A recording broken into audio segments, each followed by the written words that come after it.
Hey everybody, and welcome back to Ducks and Download. I figured we're gonna do a nice book review, Shadow of the Sith.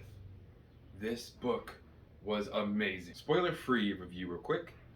Watching Luke Skywalker and Lando have amazing arcs and absolutely thrilling adventures in this book was worth the purchase alone. But we were then blessed with a crazy amount of lore about the dark side and Sith that came before the Rule of Two. I am ecstatic with all of the fun things we got to learn about in this book that have not been talked about in the Star Wars universe for a good while. So I highly recommend this book to anyone who loves old Sith, new Jedi Masters, and long-term best friends. Now into spoilers. This book is heart-wrenching. And I've got to say, some of the best Lando Calrissian I've ever gotten to witness. He has an arc in this from a struggling, depressed father to a determined man to a broken man. Back to the Lando we know, who's going to be coming to the sequel trilogy. This was brilliant. This was also the Luke Skywalker I think we deserved to see and Mark Hamill deserved to act as. I couldn't read this book without placing Mark Hamill in my head, because this is the Luke Skywalker we grew up with in the original trilogy. The enemies in this book, the Sith Eternal Cult, which of course coming from Exegol where Palpatine's being reborn, led to so many cool Sith artifacts and lore dumps that I did not think were going to happen in this book. To me, one of the main takeaways from the Shadow of the Sith book is how shocked I was page after page with the amazing lore and background things we got to learn about, from Luke on Tython to the scene where Force Ghost Anakin has to beat off dark side wraiths that are trying to attack Luke while he's on the meditation stone that we see in The Mandalorian. That's right, we get Force Ghost Anakin, but this is not just any Anakin. This is Anakin finally getting to be a tutor and a father, the whole time suffering through a horrific pain as he warns Luke that the shadow of the dark side is looming quite powerfully right now. And as much as I never thought I would care about Rey's parents, this book changed that. Being a new father of an 11-month-old, my heart bled listening to scene after scene of this family just wanting peace that they never really did find. Absolutely thrilling all the way around, 10 out of 10 book. But it's the Sith lore that you guys know has me ecstatic. We get to see the amazing sickle-shaped blade from the lightsaber of Darth Noctis, another old Sith Lord obsessed with the idea of immortality. The Pantoran female who is being possessed by a mask much like Lord Momin's, but this, the mask of Viceroy Panchard.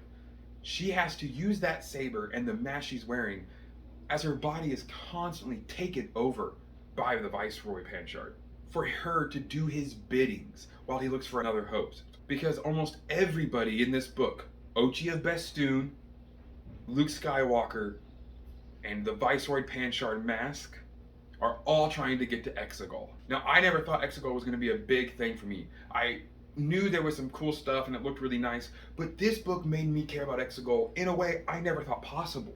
Viceroy Panchard's spirit that is haunting that mask is trying to get to Exegol to get his body back. The same with Ochi. They have this weird sensation that apparently there is something on Exegol that can heal you and make you whole again. Definitely, that's why Sidious ends up there. This ancient dark side temple has some sort of weird nexus, and it seems to be a powerhouse for the immortality that Plagueis sought after. Because the many Sith before him, like Darth Noctis and like Viceroy Panchard, are really attempting to find this Exegol because they need that power for that immortality. This Luke Skywalker was brilliant. The few scenes we get with him and Ben really made the sequels a little bit stranger to me, honestly, because he was so loving and caring of Ben. Why would that change just because of one dream?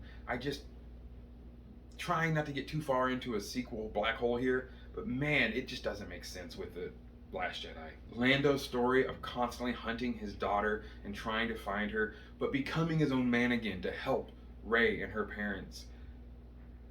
It was just heart-touching. This book is a must-read for anyone who's really into crazy Sith lore and getting to watch Luke be the Jedi Master he truly is, all while being supported by his amazing friend and an amazing character, Lando Calrissian. They did an amazing job writing Lando into this book. And I have to say, the narrator from Audible, wow, really spot on Lando Calrissian impression. I'm here for it. But again, the Sith lore we got in this video is mind-numbing. They talk about so many ancient Sith artifacts as Luke's discovering them during the book. I love this part where Luke actually goes to talk about how the Sith dark side crystals themselves are a true sign of a Dark Lord. That bleeding a crystal is not something that just anyone can do. It takes real power, hate, and passion to bleed a crystal. We also get to see that Luke has purified his own dark side crystal after he helped Comac, not a Sith, but a person following the Cult of the Beyond. And this person had a red lightsaber that Luke was actually able to purify and give back to her as he then opened her back up to the balance of the Force. So this book had everything. Jedi Master Luke doing Jedi Master things, Lando Calrissian being funny and filled with quirks, but also being a hard ass trying to get his daughter back. And then just Sith lore, Sith lore, Sith lore. I never expected this much Sith lore, and it's what's going to constantly make me go back to this book to reread few parts. So again, guys, Shadow of the Sith, 10 out of 10 book, amazing. This book is number 2 when it comes to Sith lore. So you know, that alone makes me love the book. So before I nerd out any more just about the Sith, I gotta say thank you all for joining. Don't forget to like, comment, and share. Let me know your favorite part of the book in the comments down below. And I look forward to talking Star Wars with you all again soon. Have an amazing rest of your day.